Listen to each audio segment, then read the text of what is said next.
Hai semua, sirkuit dengan nama resmi Pertamina Mandalika International Street Circuit memang dibangun pemerintah Indonesia sebagai tempat perhelatan berbagai ajang balap kelas dunia.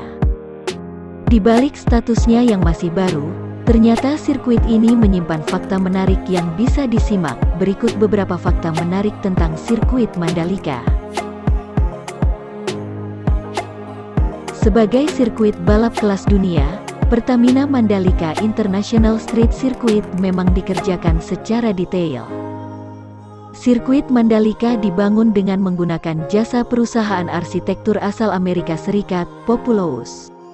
Perusahaan ini telah berpengalaman dalam mengerjakan desain berbagai venue olahraga ternama, salah satunya Wembley Stadium. Sirkuit Mandalika berhasil dibangun selama 1 tahun 1 bulan, yaitu mulai dikerjakan tanggal 15 Juni tahun 2020 dan selesai pada tanggal 15 Agustus tahun 2021. Trek utama sirkuit Mandalika dibangun dengan panjang 431 km, dengan service road pada bagian kanan dan kiri trek. Selain itu, lintasan ini menjadi menantang dengan adanya 17 tikungan yang membuat ajang balap semakin seru. Lintasan balap ini juga menerapkan konsep sirkuit jalanan, street circuit, yang mengacu pada fungsi ajang balap yang lebih besar. Kedepan, sirkuit ini tidak hanya bisa digunakan sebagai ajang balap namun juga tempat wisata dengan adanya fasilitas tambahan di sekitar lintasan utama. Tanpa meninggalkan nilai budaya setempat, sirkuit Mandalika juga mencuri perhatian dengan motif tenun sasak yang menghiasi lintasan. Dengan corak merah putih, area run-off atau aspal luar di tikungan ke-15 dan 16 sirkuit Mandalika dibuat menggunakan corak Subhanallah. Subhanallah memiliki arti harfiah sebagai kalimat tasbih, pembersihan dalam bahasa Sasak. Masyarakat Sasak meyakini bahwa nama motif Subhanallah berasal dari kebiasaan wanita setempat yang menenun sambil membaca kalimat tasbih.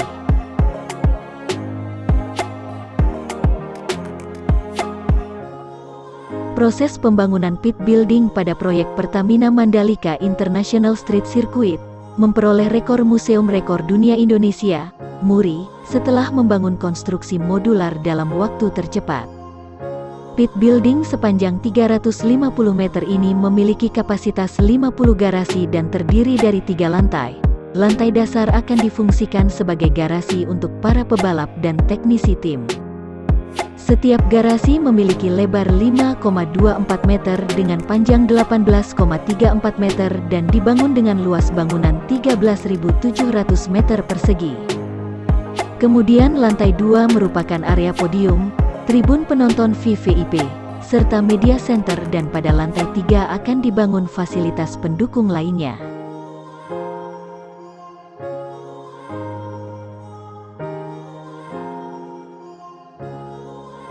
Sirkuit Mandalika telah siap menyambut penonton dengan kapasitas mencapai ratusan ribu orang. Untuk Grand Sitting Street Circuit Mandalika bisa menampung lebih dari 50.000 tempat duduk.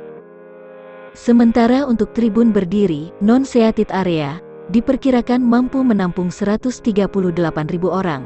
Selain itu ada juga hospitality suites yang nantinya bisa diakses para penonton MotoGP dengan kapasitas 7.700 penonton. Sirkuit Mandalika juga berlokasi di destinasi super prioritas, DSP, Indonesia yang menjadikannya salah satu sirkuit terindah di dunia. Dari tribun sirkuit, penonton juga bisa memandang pesona Mandalika, termasuk keindahan garis pantai yang indah. Selain itu, pemerintah juga terus membangun dan mengoptimalkan berbagai infrastruktur untuk meningkatkan aksesibilitas. Pembangunan perpanjangan lintasan pesawat di bandara, dan akses jalan langsung dari Bandara Internasional Lombok ke Mandalika juga ditingkatkan. Selain itu, pengembangan pelabuhan Gilimas menjadi cruise terminal juga dikerjakan untuk memfasilitasi lalu lintas barang dan penumpang melalui jalur laut.